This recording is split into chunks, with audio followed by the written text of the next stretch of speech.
What's up, Rudder Nation? Thanks for tuning in to another podcast of Commitment to Bring You Excellence podcast. Um, Hit like and subscribe to the page. Really appreciate it.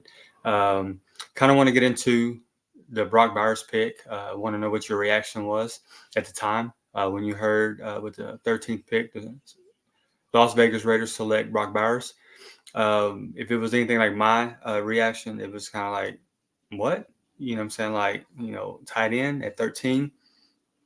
It's not a need. Uh, and, it was just kind of like, Raiders doing Raider things, right? Just because, and I know I can't speak for your reaction, but my reaction, the reason why I reacted that way, I was at a draft, party with a lot of, Raider Nation or whatever. And, and I said this, I love the pick, but I mean, it's not a need. And it's a tight end when we just drafted a tight end last year. And the reason why my reaction was the way it was is because I had several players that I had pretty much in that range for us, to select, and they were all on the board. Talisi Fuanga, Quinyon Mitchell, cornerback. Talisi Fuanga was a right tackle.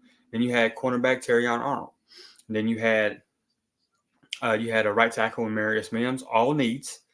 And then you also had you had your top of the litter of defensive players. Defensive players hadn't even come off the board yet. So you could have got a Dallas Turner, edge Dallas Turner. You could have got a Leatu Latu, edge, which, Max loves. You could have went defensive tackle in Jerzon Newton or Byron Young. So there were so many different players that I had in my mind for us to select. And it kind of, threw me off guard. And I think the reason why it threw me off guard is because, Brock Bowers was a top 7 pick on the big board. And I was expecting him to already be gone. And for him to be at 13, it just kind of caught me off guard. But as I sat back, again, been at this draft party, as I sat back and I realized, okay, we always talk about best player available. And, the Raiders need to start, drafting best player available. And that's what Tom Telesco did. He took the best player available, even though it wasn't for need. That was the best player on a board. And you can't, get mad at that. But if you look at it as what Brock Bowers can bring to, our team, it's going to be a dynamic pick. You know what I'm saying? Like, a lot of teams are going 12 personnel now.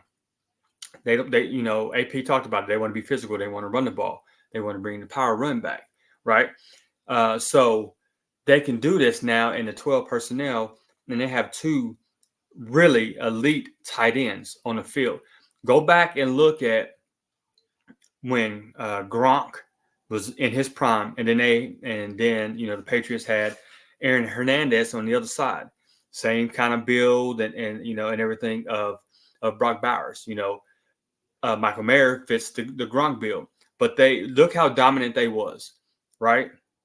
Because you can run so many different things out of the 12 personnel.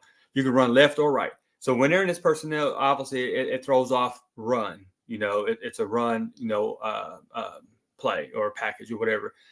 So now the running backs can, you can either run left or right now. Okay, it's going to open up the middle of the field.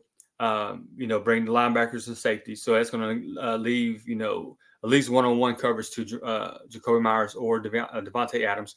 And what's the best, security blanket for quarterbacks is tight ends, because they, again, the middle of the field, they're working against, safeties and linebackers. So they can run in so many different schemes. But Brock Bowers brings so much more to just a tight end. I know he's listed as a tight end, but he's almost like a wide receiver. So you think about it, they can line up in this 12 personnel, see what kind of package the defense is in or whatever. Then you can split Brock Bowers out as a wide receiver. Now you got a linebacker on him, or, you got a non-covering safety. So it's a mismatch. So, and then, then he runs sweeps, he can be a runner. Almost like kind of a Debo. I'm not saying he's a Debo Samuel or whatever, but you know how they use Debo, running sweeps and and running the short, shallow routes and slants and stuff like that.